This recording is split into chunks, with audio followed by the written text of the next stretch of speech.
Hello mga ka-express. Today, hayaan yung dalhin ko kayo sa Wat Po Buddhist Temple Complex o Home of Reclining Buddha. Dito po yan matatagpuan sa Pranakon District, Bangkok, Thailand.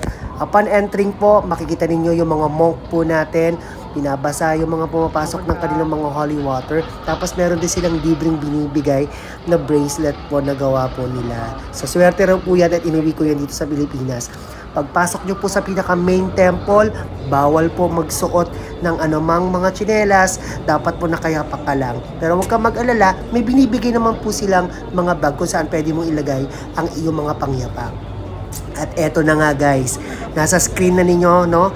Isa sa pinaka main attraction at talaga namang pinupuntahan ng iba't ibang mga turista saan man panig ng mundo dito sa Bangkok, sa Wat Po po yan, no? Ito po ang sikat na 46 meter long na reclining Buddha covered in gold leaf.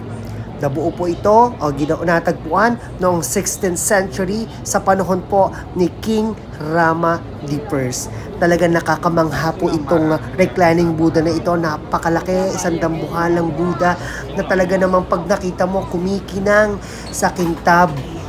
At parang mapapaisip ka no, kung paano nila ito nagawa noong mga panahon yun. 16th century pa lamang po ay nagawa na nila ito. Nakita mo yung mga tao dyan, nagdadasal, maaring humihiling, no? Lalong-lalo na yung mga Thai na taimtim na nagdadasal, nagpapasalamat para po sa kanilang mga biyayang natatanggap for the past years galing po kay Buddha.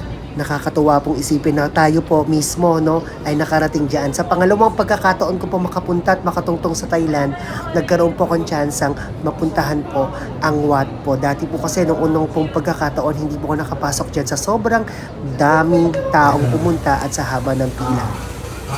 Nung panahon po na kami pumunta dito, celebration po ito ng Songkran. Para po sa hindi nakakaalam, ang Songkran Festival po ay kahilan tulad ng bagong taon nating mga Kristiyano. So yung basaan po na nakikita natin ay parang representasyon lamang ng totoong Songkran. So ito pong nakikita ninyo ay ang pagbabasa po ng mga tao, ng mga Thai o iba't ibang mga lahi na gusto maging parte ng selebrasyon doon sa mga replika ng Buddha. At nakikita ninyo no, nakapila yan, may pang Monday, Tuesday, Wednesday, Thursday, Friday hanggang Linggo.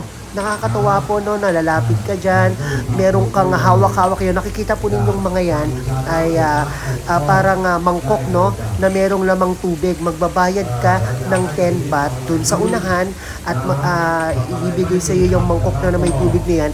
At dapat po sa mula sa simula, maubos mo yan from first Buddha replica hanggang doon po sa ikapitong Buddha replica sa bandang dulo. So habang lumalapit ako dyan, nagdasal na rin ako, nagpray ako for good health at sa lahat po ng pamilya at mga mahal ko sa buhay.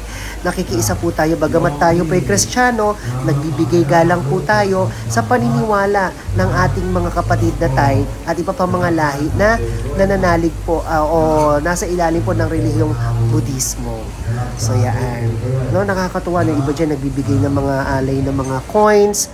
Ito naman po ang isa sa mga sikat na landmark din doon, ano? At sabi nila, hugis missile daw yung mga templo dyan.